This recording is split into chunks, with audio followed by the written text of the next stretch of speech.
Hi, Jonathan. Hey Ezra, how are you? I'm doing wonderful. Happy Thursday to yourself. Thank you so much for joining the show today. Really looking forward to having you on. Maybe before we dive too much into it, we'd love to give you a space to let yourself introduce yourself to our audience. Yeah. Hey everybody, I'm Jonathan Hatch. I am the talent brand program manager over at Zoom. I also bring with me about 15 years of experience in social media and digital marketing. So I love to talk about all things related to this space. Amazing, and very excited to be having you on here today. We had the chance to meet through LinkedIn, which is always a very incredible experience in terms of being able to get connected with people across the world, and really looking forward to getting your take on some of these key social media updates, especially given your experience from a social media world. So to dive right into it, some very exciting updates this week taking place across the realm of different social networks. To kick it off for the show today, one actually with Google My Business, which I found quite fascinating here, where Google My Business has now started to incorporate social media posts into Google My Business listings. This comes off of the heels, people may have noticed over the past few months, where Google also now starts to list follower counts in search results as well too. So it seems like Google's trying to get a little bit more social again. I don't think we'll see the rise of a Google Plus or anything like that anytime soon, but curious to get your take, Jonathan, on this update. And from a business perspective, when you start to now think about visibility from social media channels like Instagram appearing in your Google My Business listing, does that change how you approach that strategy overall? Yeah, I think Google is finally catching on to the fact that people usually want to go to social media first to get information on a company. So by helping us get to that information faster, they're better serving, searchers and people looking for more information on the business. But I think it's interesting because I would say that today most companies aren't optimizing their social for their Google My Business profiles. So not every post and update is going to be relevant to somebody who's searching for your business, especially if you're like a brick and mortar company, and they're actually looking for like, pictures of food or your menu or like products that you have in your store. So this is a moment for business owners to step back and reevaluate what they're posting. I don't know too much about this feature yet, but hopefully Google is giving my business owners the ability to dictate which profiles are imported into their account or not. If so, then maybe they say, all right, I want to lean into Instagram more because showing off my product or my business is much more important to me than maybe some of the other stuff we talk about on other channels. Having that kind of flexibility and ownership over what's out there will help businesses better serve customers too. So I think Yeah, there's a lot of opportunity here, and I love it. I think it's great. And to your point, I hope we don't get a Google Plus back. That was the hardest social media network to get behind back in the day. oh, absolutely. It's that'll be a story we'll tell for ages for sure. But I think for me too, one of the key takeaways from this update is around sort of thumbnails for content as it's starting to appear in more places. Just being more conscious about that from an Instagram perspective, making sure you're telling the story not just with the post itself, but in those Mhm. quick flip throughs that people have seen in different channels. On to another great update this week. Also very fascinating, Reddit launching a new analytics tool, a Reddit Pro type of solution, similar to reading into it a little bit around sort of X Pro and or Twitter Pro and some of the experience there, where it's going to give you deeper analytics into your own pages, give you tools to be able to do some research and surface some insights, be able to actually start to schedule some Reddit posts as well too. Definitely a lot of conversation around Reddit too, outside of some of these updates with their big upcoming IPO and their approach there and sort of the news surrounding that. So it's exciting to see Reddit start to take these moves and start to provide creators more tools. We talk about it all the time in our day to day with Reddit as a platform, especially in the social listening world, where a lot of conversations happen, whether you're in the loop or you're not in the loop, and it provides some great insight into sort of consumers or just general people's feelings about brands or key topics as well too. Curious to get your take there, Jonathan. Are you a Redditor? Do you use the platform at all in your day to day? Are you excited to see this? And then from a social media marketing perspective, do you see social media marketers wanting to start to jump in and dive into Reddit now that there are some more tools that allow you to be a little bit more structured? Yeah, so I'll probably get in trouble for this one, but I'm not really much of a Redditor. I will go to Reddit for answers, though. It is a great place to be where conversations are happening. And I mean, what is social if it's not conversations, right? And so I think that Now that Reddit is offering this deeper dive into analytics, it makes a lot more sense for more brands to get on there and really engage and even host some of the conversations and topics that we see out there. We're charged so much as social marketers to provide data and analytics to our leadership to justify the ROI of our time or our investment in these platforms. And now that Reddit is making that a little bit more transparent and easier for a marketer to do, I think now is a great time. I think that a lot of brands that are already on Reddit are doing a pretty good job too. They understand that that platform is a lot different. You know, it's not TikTok, it's not Instagram, it's not Facebook. It's a completely different world. The personalities, the behaviors on that platform, they're all so different. But if you want information and you want it from the horse's mouth, I think that Reddit is the place to go for your answers. It's just a wealth of information. Yeah, I love the way you talked about that too. What I've come to realize over the past year, like social networks have their communities, their different niches as well too, and that really affects the experience and the content that comes through. And what's lovely about Reddit, and I'm not a huge Redditor, I'll go on there every now and again, but from the experience over the years, the communities are very passionate. The type of content you're seeing there is really driven by the community efforts overall. So one, in the bigger picture, as Reddit goes through this IPO and becomes that public company and has to change a little bit of how they operate, it'll be interesting to see how they do navigate some of those bigger changes. But more from a business and a social media manager perspective, I think when we see platforms start to open up tools geared for social media managers to be able to execute their strategy, it unlocks a huge opportunity where rather than having to say, oh, it's so manual, I have to go through and do all this separately. And like, if I want to be able to show the impact, like I have to try and figure out a way to do that. This really allows you to start to make those investments and justify why you'd be spending time on these types of platforms. Yeah, I mean, when you break it down, social media marketers and any marketer really, we don't want to do manual stuff. So if we can't easily access this information, we're going to do everything we can to avoid it. And the second thing I've always said is it has to be pretty too. Don't serve me up some sort of dashboard that looks like it was made on Windows 3.1. It has to be pretty. It has to have like a black background or brand colors like incorporated into it. None of this ugly, old, outdated stuff. We want it fast. We want it easy. We want it pretty. Wonderful. Love that. Continuing on, again, just a week filled with very interesting updates here. This one around X and some of Elon's recent announcements as they look to potentially remove likes, reposts, and the reply button from the in-stream experience with the goal of being more streamlined. Reading into this update too, there were a lot of really interesting things going on here. One around the idea of creating like gestures within the app to be able to replace some of these activities. So being able to swipe right to be able to like a post or swipe left to repost. I think that's a very creative idea from a social media perspective. We've seen a little bit with the TikTok experience, but not too much in terms of other channels and gestures actually triggering different activities.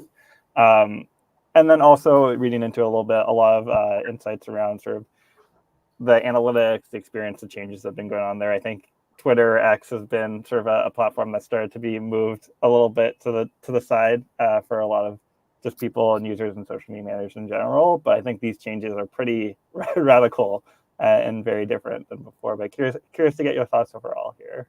Yeah, it looks like we have a visitor in the background too. Sorry about that. I hope Ali survives.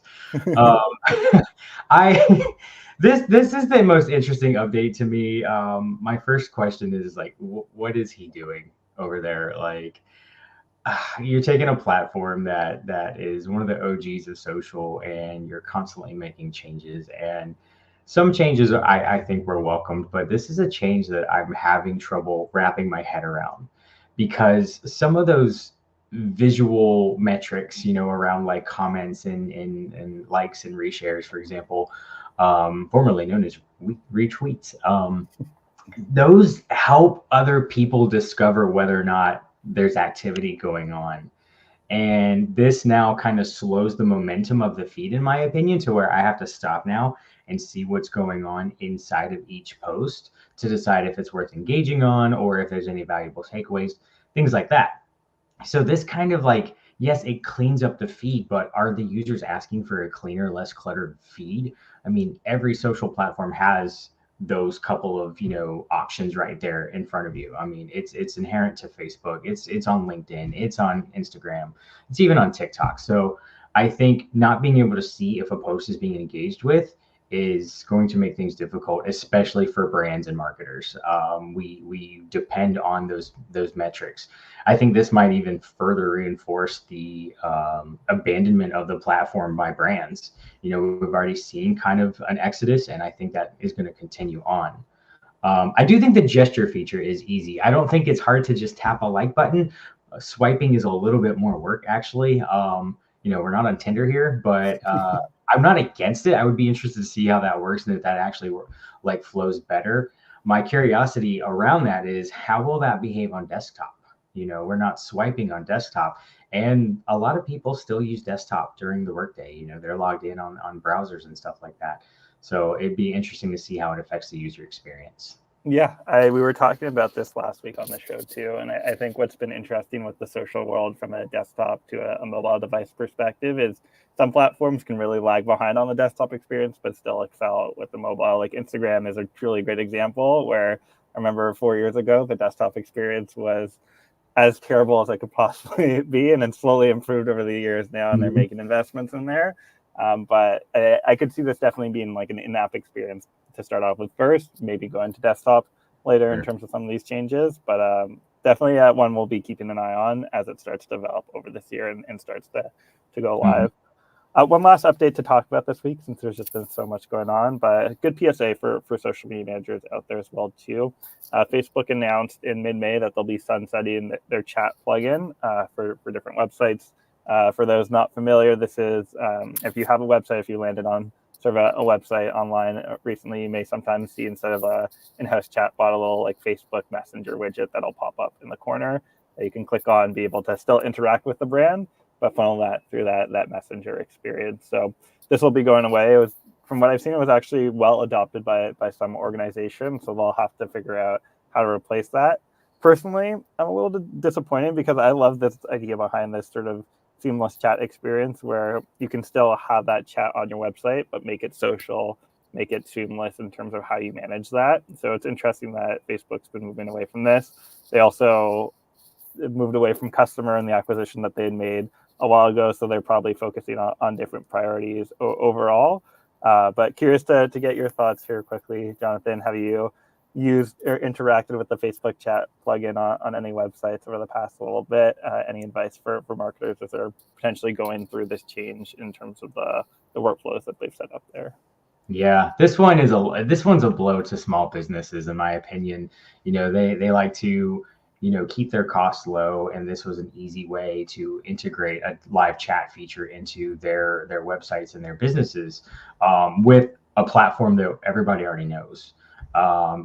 Instead, now if they can't afford something else, they're either going to have to say, if you want to live chat, just go to our Facebook page, which is good for Facebook because now they're getting more traffic back to their domain. But it's an extra hurdle for a customer to have to go through. We always think about trying to keep things as easy and as seamless for customers. And this, I've interacted with a lot of businesses that use the Facebook Messenger plugin. So it's kind of sad. I hate to see this one go. I think it's going to put some companies, some smaller businesses, in an interesting position where they're going to have to either evaluate what's next or just do away with it completely. Hopefully somebody else steps up and introduces something. Who knows? But yeah, I don't like this one. This one doesn't make me feel good. Obviously, there's going to be a reason. Maybe they're not seeing the adoption they wanted, or it's just not worth the investment. But the small businesses and even some mid-sized companies, car dealerships use it. So I think it's going to be felt, and it's not going to go over well. Yeah, no, definitely agree on that front. So we'll see. I'm sure there'll be further updates and companies looking around. If they're ever interested, definitely reach out to Hootsuite. We have some great options too from a chat experience there. So onto the great question of the week here. One that I'm very excited to chat with you about too, just sort of in terms of a little bit of your day-to-day and your background here, Jonathan. But I'd love to chat a little bit around what is employer brand marketing, and then how does that fit into an overall social media strategy? Often social media very focused around building the brand, promoting different products. So this sort of pillar from a strategy perspective. Curious to get your take on how that fits into the bigger picture. Yeah, so this is one I could talk all day about. We have another visitor. All right, so if you think about the employer brand is really, it's just your company's reputation as an employer. So every company has a reputation as a brand, whether you've dealt business with each other as like a consumer, think about Hootsuite, now it's kind of about learning the personal brand of the corporate entity, right? So like, who is Hootsuite behind the scenes? What are the people there doing? What's the culture like? What are the success stories? What's the journeys that people experience? What are all these things and how do they come together? So just like any other form of like brand marketing, there's a big focus on storytelling. In this case, my product is the culture and the people and inside the workplace. We want to tell the stories that attract future job applicants and candidates to come to our brand. But we also want to differentiate ourselves in such a way that people understand, okay, this company is or is not for me. It's not always about attracting everybody. It's about attracting the right people and arming them with the information to make that decision for themselves. In this day and age, with the job market that we're in now, it's harder than ever because people really just want jobs. But employers still want people to come do their best work and find fulfillment and meaning behind their work. So it's very important that we still position ourselves and tell the transparent stories that help people really picture themselves inside that organization. So we do that through things like a day in the life stories. We tell stories about the products that we're working on and highlight the teams that are building them. And then we showcase, other things that we do, like, inclusivity and belonging. How do we help people of different backgrounds come in and feel like they're welcome here? How do we help you elevate your career during your time here? How do we promote from within? What are those policies? All this stuff just comes together, just like you're selling a car or you're selling, a product, and humanizes it in such a way that it's now kind of like a second brand. So I always say, you have your corporate brand, that's one thing, but your employer brand is completely different. There's a marriage between the two and they have to get along. Obviously, you don't want to deviate from your brand guidelines. You don't want to be so distinctly different that people can't recognize you, but you want to make sure that you are distinct enough that people go, okay, this is who you are as an employer, but this is who you are when you're selling a product. And that's really like the basis of it. So like at the end of the day, for me, what matters is how we are projecting the workplace to the outside world. That's my one key thing. What is my unique differentiator and why would somebody want to work here? If I can't answer that question to a candidate, I'm not doing my job. And so that's what I base everything I do around every single day. And for those social media marketers within an organization, maybe thinking for small organizations where they have to start to prioritize and start to introduce new aspects of this, are there any tips or tricks or advice you'd recommend to be able to start to incorporate those types of stories into the social media strategy overall? I think a lot of social marketers are kind of like me, where I've always been kind of in need of content because coming up with content on your own is hard. And if you think about it, if you look around inside the walls of your company, you're sitting on a goldmine of storytelling opportunity. So build those relationships with other teams, other departments, and tap into them. Figure out what stories you can tell. Start with your product marketers. Go to your HR department. Figure out what stories you can tell. Chances are you've got people doing volunteer work. You've got philanthropic, events happening over the course of a year or so. Ask managers of teams if they have any really impressive standout stories that they can think of about someone on their team. Maybe you've got somebody who's been an employee since like day one and they've filled maybe 5 or 6 different roles in the past 10, 15 years. What does that story look like? Why is that person still in the organization? There's just no end to stories that you can tell from within your company. You just have to look around. You just have to ask the questions. You have to poke around, get curious, and create those relationships. I think that this content here can be delivered so effortlessly and so easily into current like content strategies, for example, that it just makes sense. It just makes sense to show the smiling faces within the organization. It makes sense to show the things that they're doing and they're working on. And there are ways to tie those stories in to the other product messaging that you're trying to get out anyway. So if you're really excited about maybe a new AI enhancement, talk about your AI team and why they're doing it. And now you've just humanized AI, which is kind of dehumanizing things to begin with. So there's a lot of opportunity there. And I would just say leave no stone unturned. Wonderful. I think a great place to start to wrap up this week as well, too. And thank you again, Jonathan, for joining and sharing some amazing knowledge as well, too. Did want to talk about one highlight of the week here as well, which is Hootsuite's new social media consumer report. For those of you who haven't heard about it yet, highly recommend going to check it out. A little bit of a different spin from a marketing report perspective, focused less on interviewing companies, but interviewing consumers, understanding their feedback, understanding their trends. Some amazing content being shared across social media with some of the key insights as well here. So just wanted to compliment the amazing work that our team does internally here. They put a lot of time and effort into being able to develop these reports, and really highly encourage everyone to give it a look if they haven't had the chance to yet. On that note, I think a great place to wrap up the show here. Again, Jonathan, thank you so much for joining. Really appreciate you being able to come in here, share your hot takes on some of these interesting updates here, and wishing everyone a wonderful rest of your week. Yeah, thank you for having me. I really appreciate it, and hope you have a great week as well. Yeah. Bye, everybody.